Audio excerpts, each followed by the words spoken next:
श्री गुरु चरण कमलेभ्यो नमः। श्री सुखदेव गोस्वामी जी कहते हैं, अरे राजा परीक्षित, जो कोई दिखावा करता है पाखंड करता है, अंदर से तो धर्मात्मा नहीं है, बाहर से दिखावा करता है, मेरी मूंछ नीची नहीं हो जाए, और कार्ड छपवाता है, बुलाता है सबको, टेंट लगाता है, यज्ञ करता है, उत्सव करता है, भंडारा करता है, और उसमें दिखावे वाले पंडित, चाय पीने वाले पंडितों को बुलाता है, यज्ञ कराता है। उस यज्ञ में वो बलि देते हैं पशुओं की। ऐसे पाखंडियों को अरे परीक्षित, विषसना नरक में ले जाया जाता है।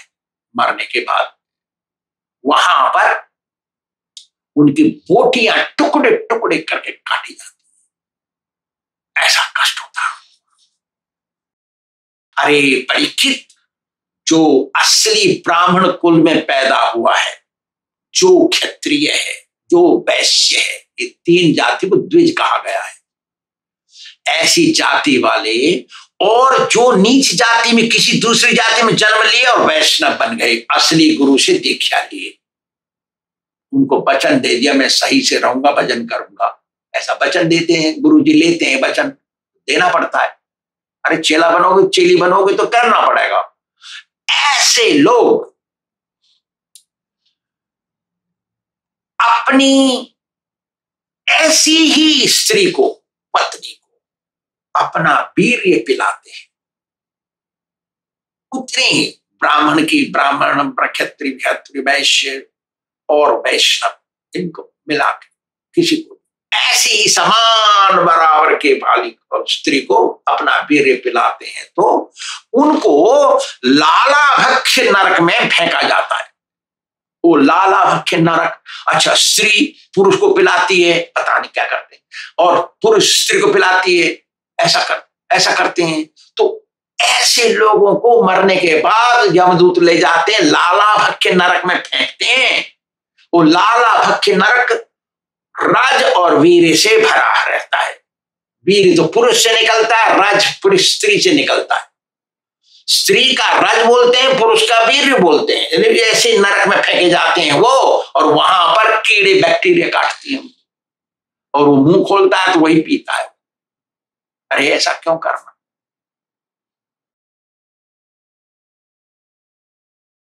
अच्छा, अरे राजा, जो कोई ब्राह्मण की वस्तु को चोरी करता है, जो कोई ब्राह्मण की वस्तु को ठगता है या डकैती डालता, लूटता है, ऐसे लोग, और जो सरकारी ऑफिसर किसी का टैक्स लेने के बाद सारी कुर्की कर लेते हैं उसका, बिना दोष के। दोष है तो कुर्की करना है, शास्त्र बोलता है, लेकिन निर्दोष किसी की कुर्की कर ले, ऐसे लोग जाते हैं नरक में, गिरते हैं, और उसका नाम है सारमेयादन नरक।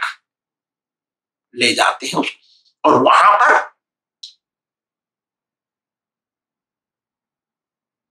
वो कुत्ते, 720 कुत्ते भूखे नोचते हैं उसके मांस को, खाते हैं, और उसको याद आता है। अरे परीक्षित, जो कोई आदमी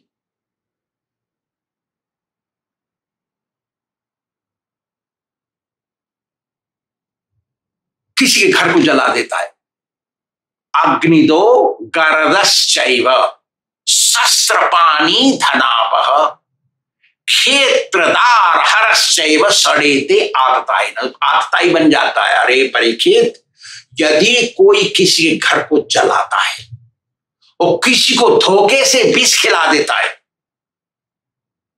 और किसी की संपत्ति हर लेता है, किसी को बिना जाने विश्वास करने के बाद मार देता है, शस्त्रपाणी, शस्त्र चलाता है उसको, धनापा लूटता है पैसा, जाने में अनजाने में निकालता, पीछे से ले जाता और सामने से लेता, लूटता।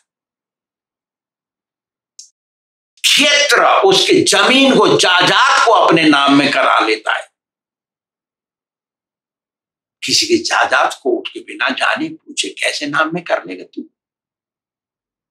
देखा, छोड़ेंगे नहीं, सरकार नहीं छोड़ती आजकल तो, लेकिन वो जहां से छूट गया तो वहां कैसे पकड़ेगा? वहां पकड़ा जाएगा। क्षेत्रदार किसी की पत्नी को भगा के ले गया, आजकल तो पुरुष को भगा के ले जाती, किसी के पति को भगा लेती।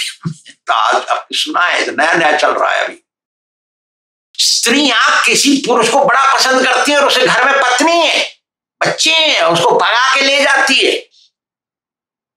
हमारे जमाने में तो पुरुष ही ले जाते थे किसी की पत्नी को भगा के, किसी संबंध बन गया।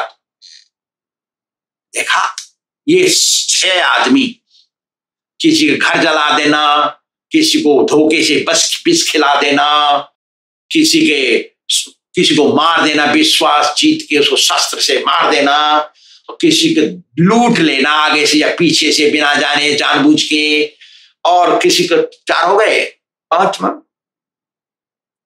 और किसी की जमीन को, जायदाद को अपने नाम में करा लेना उसको बिना बताए, धोखे से। दार में किसी के पत्नी को भगा के ले जाना। ये 6 आदमी, उस 6 आदमी को सार में यादन नरक में फेंका जाता है। वहां पर ये कुत्ते उसको काटते हैं, बोटी बोटी निकालते हैं। शास्त्र कहता है कि जिंदे हैं तब ही कर लेना चाहिए पाप का प्रायश्चित। तो पाप का प्रायश्चित क्या है ऐसे लोगों 6 आदमियों का? ये 6 आदमी है ना, इनका प्रायश्चित क्या है? आतताइनम आयांतम हन्यादेव विचारणा। देखते ही आतता, ये 6 लोगों को, 6 में से कोई है, उनको देखते ही उनको आजीवन कारावास या उनको मृत्यु दंड मिलना चाहिए। दूसरा मार्ग नहीं है, अविचारणा, दूसरा मार्ग मत सोचो, यही एक मार्ग, इसका एक प्रायश्चित जिंदे में। ऐसा हो गया यहां तो वहां नहीं दुख भोगेगा, वो वहां नहीं जाएगा, नरक में। अरे राजा, जो झूठी गवाही देता है, पैसा लेता है, झूठी गवाही देता है, जो झूठ बोल के व्यापार करता है, झूठ बोलता है, ठगता है, व्यापार करता है, और दान देने में झूठ बोलता है। दिया 1 बोरी चावल और कहा कि मैंने ट्रैक्टर भर के, लॉरी भर के भेज दिया उसको मंदिर में, 10 पीपे डाल के आया, 1 पीपा भी नहीं दिया। झूठ बोलता है ऐसा। ऐसे आदमी को अविचिमान नरक में डाला जाता है। अविचिमान नरक क्या होता है? वहां पर यमदूत उसको पकड़ के 800 मील ऊंचे पहाड़ पे ले जाते हैं, वहां से नीचे सिर ऊपर पैर करके फेंकते हैं नीचे, और नीचे पत्थर है। तो जो आदमी को फेंका गया वो क्या देख रहा है? नीचे पानी। अविचिमान मीन्स पानी नहीं, जहां दिख रहा है पानी लेकिन पानी नहीं, वो पत्थर है। वो गिरता है पत्थर के ऊपर, वो सोचता है मैं पानी में जाऊंगा, हाथ फैलाता है नीचे तैरने के लिए। देखिए ऐसा दंड मिलता है उसको, 12 बार ऐसा करते हैं जब तक उसके पाप ना धुल जाए।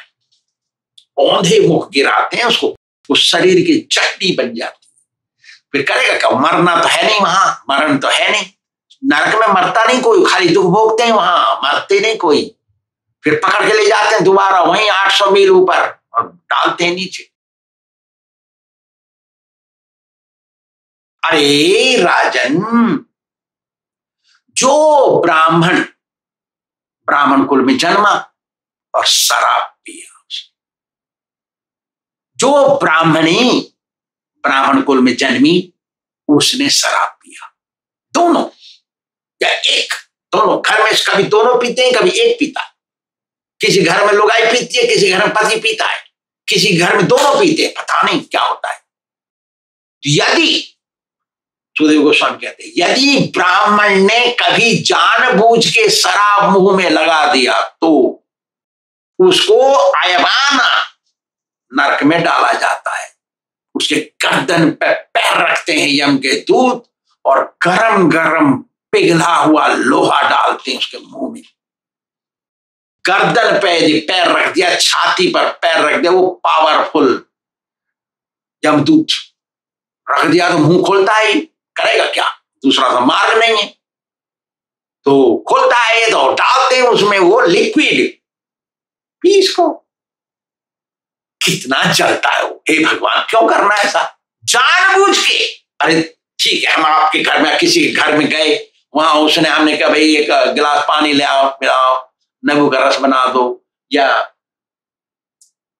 लस्सी बनाओ, तो उसमें 2 बूंद शराब की डाल दी, जाति बिगाड़ दिया, उसको मालूम नहीं, ब्राह्मण पंडित, जाति बिगड़ गई उसकी, तो पाप किसको लगा, इसने को तो मालूम नहीं है, ये तो पी रहा है वो, उसको तो बदबू नहीं आ रही है क्योंकि वो तो 2 ही बूंद पड़ी है उसमें, 1 बूंद क्या, चौथाई बूंद ही बहुत है जाति बिगाड़ने के लिए।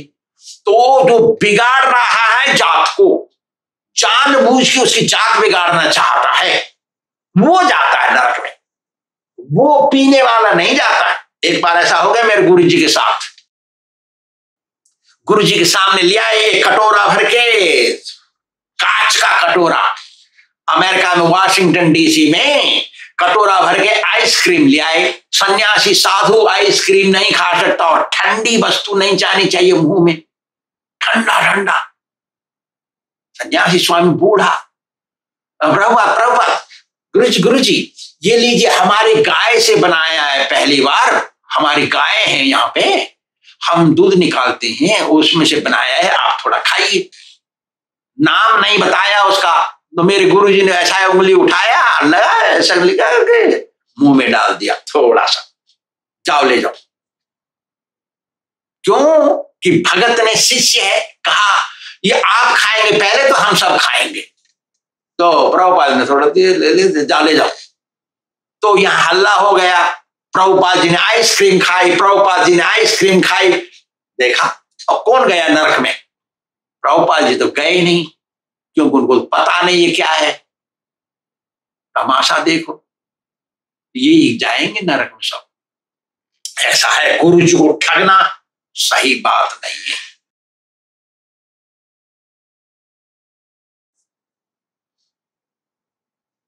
कभी भी बच के चलना ही सही है, सही है।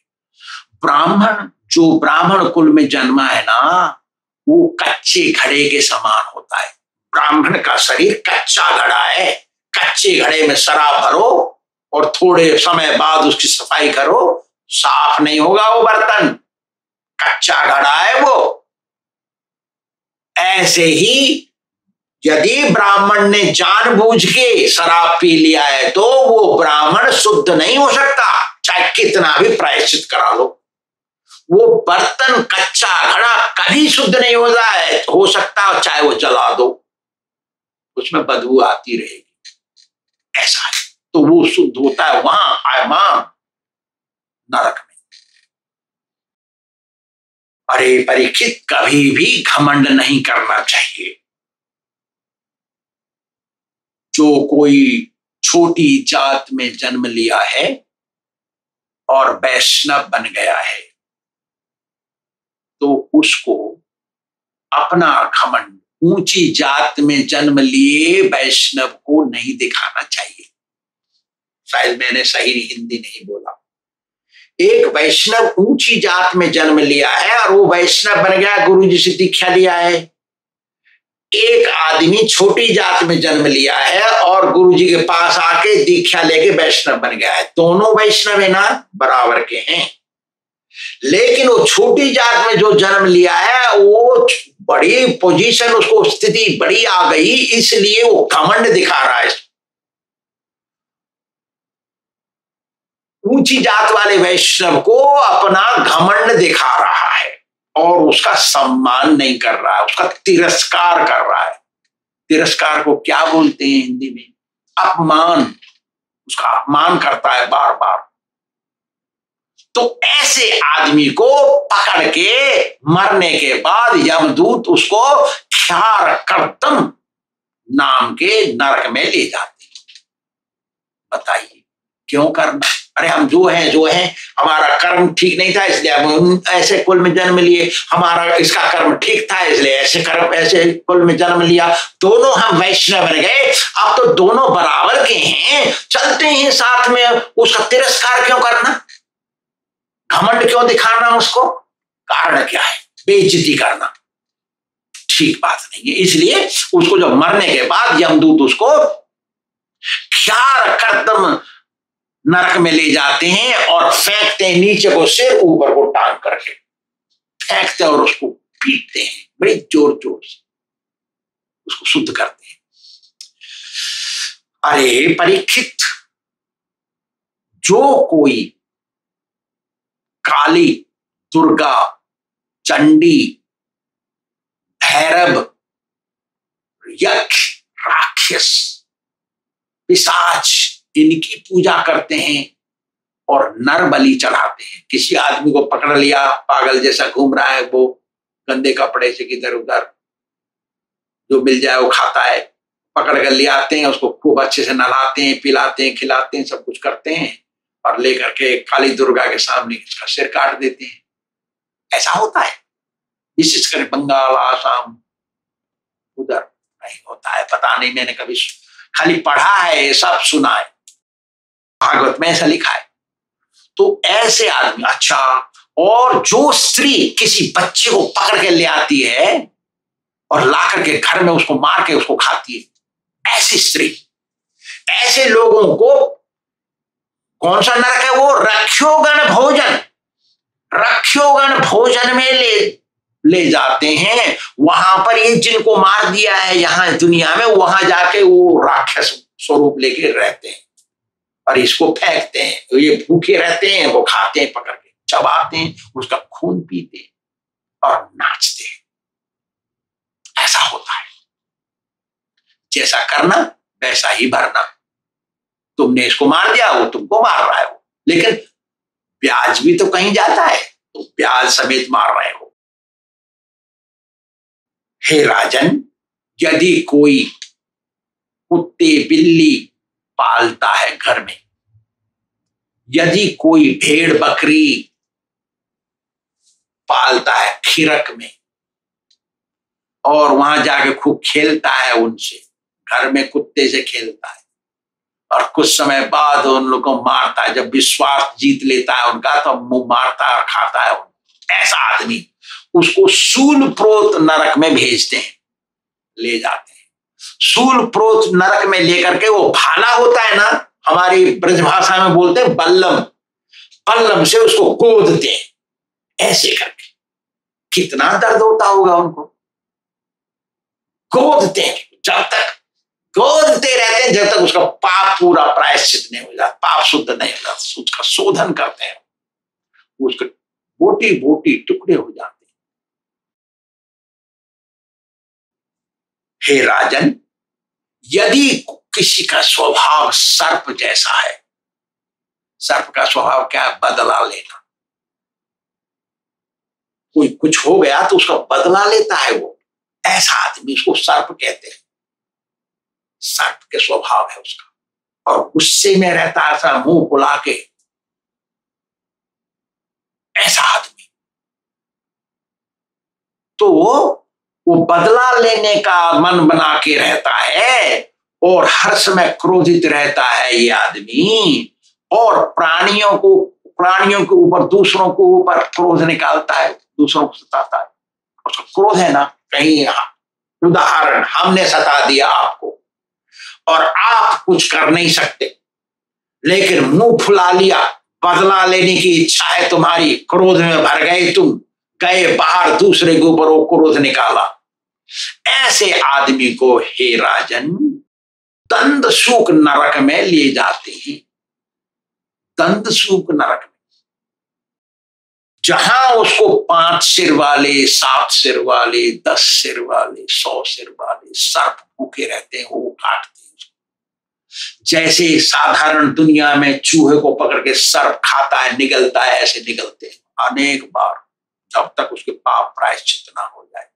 ऐसा हे राजन, यदि कोई किसी को अंधेरी कोठरी में डाल दे या खिरक में रखे और उसको देखभाल ना करे, खाना पीना ना सोचे, ऐसे आदमी को अवट निरोधन नरक में डाल देते हैं।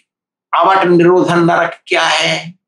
वहां पर धुआं होता है बहुत, और उसमें फेंक देते हैं उसको। मरना तो है नहीं, नरक में मृत्यु नहीं है, वहां तो दुख भोगना है।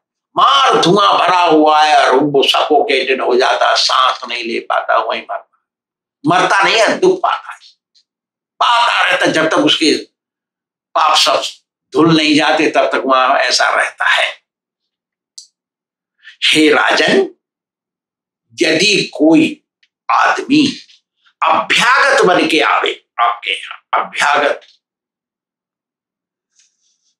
कहते हैं जिसकी तारीख नहीं, बताया नहीं कब आएगा, और जिसकी तारीख है उसको तो गेस्ट कह देते हैं, वो विजिटर जैसे बता के आता है वो।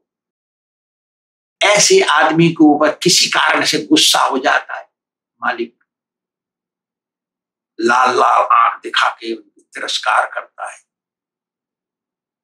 ऐसे को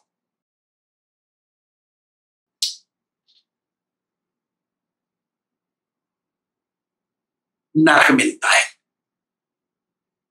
और वो पर्यावर्तन नरक, उसमें लाल लाल आंख दिखा रहा था ना क्रोध के मारे, वहां पर गिद्ध होते हैं, कौवे, जिनकी चोंच वज्र के समान होती है, और निकालते हैं उसकी आंखें खींच खींच के, जब आंखें निकल जाती तब शरीर को काटते हैं।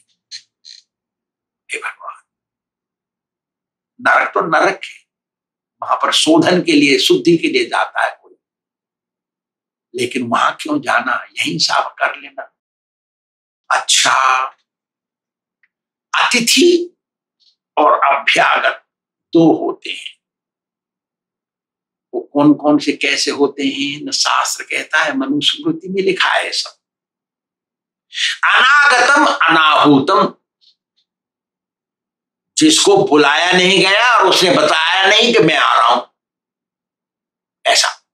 अनागतम अनाहूतम देश काले उपस्थितम, आ गया हो बिना बताए। अतिथिम च विजानीया नातिथिम पूर्वमागता, जो बिना बुलाए और बिना बताए आ गया उसको तो कहते हैं अतिथि, और जो बता के आता है उसको कहते हैं अभ्यागत। अब कौन सा ज्यादा महत्वपूर्ण दोनों में से?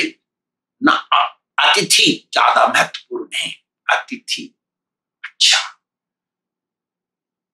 ओ इस अतिथि के अलावा 6 और अतिथि होते हैं जिनकी उपमा अतिथि के बराबर है। नंबर 1, यतिश्च ब्रह्मचारी च विद्यार्थी गुरु पोषक, देखा था भाषा। अध्वगः क्षीण वृत्तिश्च सड़ेते अभ्यागता स्मृता। नंबर 1 सबसे बड़ा अतिथि है सन्यासी, साधु, वैष्णव। वैष्णव सन्यासी से बड़ा कोई अतिथि नहीं है, सबसे बड़ा अतिथि है वैष्णव सन्यासी। नंबर 2 ब्रह्मचारी, वैष्णव ब्रह्मचारी, जो गुरु जी के नीचे, आदेश के नीचे रहता है, गुरु जी का आदेश पालन करना जिसका कर्म है उसको ब्रह्मचारी कहते हैं, गुरु जी की सेवा में रहता है। विद्यार्थी, विद्यार्थी मतलब विद्या अध्ययन करने वाला, विद्या ददाति विनयम विनयादि पात्रता, संस्कृत पढ़ने वाला बच्चा उसको विद्यार्थी कहते हैं, दूसरे पढ़ने वाले को विद्यार्थी नहीं कहते। विद्यार्थी तो केवल संस्कृत पढ़ने वाले को विद्यार्थी कहते हैं। ऐसे विद्यार्थी जो धर्म का पालन करते हैं वो भी अभ्यागत होते हैं। गुरु पोषक, गुरु जी का पालन पोषण कर रहा है सारी चीज। जैसे यहां अमेरिका में मेरा लोचन देखता है, मेरे पूरा सामान लोचन का पॉकेट खर्च करता है, जो चाहिए हमको, कितना काम है मेरे लिए, सब कुछ वो खर्च करता है। तो गुरु पोषक, गुरु का भरण पोषण, पालन पोषण, रक्षा सुरक्षा सब कुछ करने वाला वो आदमी भी अभ्यागत है, अतिथि है। अतिथि है वो, कहीं भी जाए वो अतिथि के बराबर उसका ताकत। जैसे पुलिसमैन और गवर्नर उनका कोई पोजीशन होता है, ऐसे ही गुरु पोषक का पोजीशन है। और फिर आगे अध्वगः, ब्राह्मण, विद्वान, शास्त्रों में ब्राह्मण और ब्राह्मण के नियमों पर रहने वाला, वो उसको कहते हैं अध्वगः। जो ब्राह्मण के नियम नहीं पालन करता उसको अध्वगः नहीं कहते। जो ब्राह्मण के नियम पर चलता है, चाय बीड़ी तंबाकू गुटखा कभी छुआ नहीं, प्याज लहसुन की बात छोड़ो, और वेद में पारंगत, उसको अभ्यागत कहते हैं, गुरु उसको अतिथि कहते हैं। क्षीण वृत्ति, जिसका सब कुछ लुट गया, सारे घर में आग लग गई, केवल कपड़ा ही है उसके पास, ऐसा सब कुछ लुट गया उसका, सब कुछ चला गया, धरती लेकिन सब कुछ चला गया, गिर गया घर और टूट गया मकान, उसमें आग लग गई बिजली से, सब कुछ हो गया। ऐसा आदमी भी अतिथि होता है, कहीं भी चला जाए उसको सम्मान करना चाहिए। अच्छा, दूसरा एक और है धनी आदमी। आगे, हे परीक्षित, जो उसके पास वैभव है, पैसा है, धन है, उसको गर्व नहीं करना चाहिए। यदि गर्विष्ठी है, वो सबके ऊपर संदेह करता, आ गया पैसा लेने के लिए, मांगने के लिए, कुछ ले जाएगा हमसे, ऐसा सोचता है, और किसी को नहीं देखना चाहता, सबको नीच देखता है, ओछा देखता है, ओछी दृष्टि उसकी, लोभ करता है, दान नहीं करता, करता है तो 1% 2%। अरे करना चाहिए, शास्त्र में लिखा है 50%, और हम कहते हैं 15% दे दो, चलो चलो जाओ 15% दे दो, ठीक है, 1 रुपया में से 15 पैसा हमको दे दो, 100 रुपया कमाए, 15 रुपया भगवान को दे दो, चलो जाओ करो। लेकिन ये नहीं देता, देता है तो झूठ बोलता है, 100 रुपया दिया, बोलता है मैंने 1 करोड़ दिया, 1 लाख दिया, झूठ बोलता है। ऐसा आदमी सूची मुख नरक में जाता है मरने के बाद। यमराज, यम के दूत सूची मुख नरक में ले जाते हैं उसको, और सताते, कैसे सताते हैं, जैसे दर्जी सिलता है सुई डोरे से, ऐसे सिलते हैं। 2 यमदूत इधर बैठ जाते हैं, 2 यमदूत इधर बैठ जाते हैं, लेटा देते हैं और उसको सुई डोरे से सीलते हैं। अरे क्यों करना ऐसा, कितना कष्ट होता है। अरे सही रहो, अच्छे से रहो, 100 रुपया कमाया है तो 15 रुपए दे दो भगवान को, 85 रुपए खाओ, बहुत। अरे परीक्षित, ये जो धर्मात्मा है वो स्वर्ग में जाते हैं, मैंने बताया पहले, और जो पापात्मा है वो नरक में जाते हैं, मैंने बताया अभी। ये दोनों के दोनों वहां से भोग के फिर इस पृथ्वी पे आते हैं। जो स्वर्ग से आते हैं वो तो अधिकतर मनुष्य बनते हैं, जो नरक से आते हैं बहुत मुश्किल से मनुष्य बनते हैं, बाकी नीची योनि में जाते हैं। अरे परीक्षित, ये जो स्वर्ग और नरक है इसी ब्रह्मांड के अंदर है। ये ब्रह्मांड भगवान का स्थूल शरीर है और भगवान की माया ने बनाया है, इसमें 14 भुवन है। अरे परीक्षित, मैंने तुझे सब बता दिया, सारे भूमंडल का बता दिया, इसमें कितने द्वीप हैं, कितने वर्ष हैं, इसमें कितनी नदियां हैं, कितने समुद्र हैं, कितने पर्वत हैं, सब कुछ बताया मैंने तेरे को। ये आकाश भी बता दिया, अंतरिक्ष कहते हैं संस्कृत भाषा में। अंतरिक्ष बता दिया, पाताल लोक भी बताया, नरक भी बताया, स्वर्ग भी बताया, सब कुछ मैंने कुछ छोड़ा नहीं। अरे परीक्षित, ये भगवान का स्थूल शरीर है, इसमें प्राणियों को रहने के लिए स्थूल शरीर बनाया। जो इसमें रहता है वो नरक स्वर्ग भोगता है, लेकिन जो भगत बन जाता है दिल से वो बैकुंठ जाता है, फिर दोबारा इस संसार में नहीं आता है। रे परीक्षित, सबसे श्रेष्ठ है भगवान का भगत बन जाना। श्री राधा गोविंद भगवान की जय।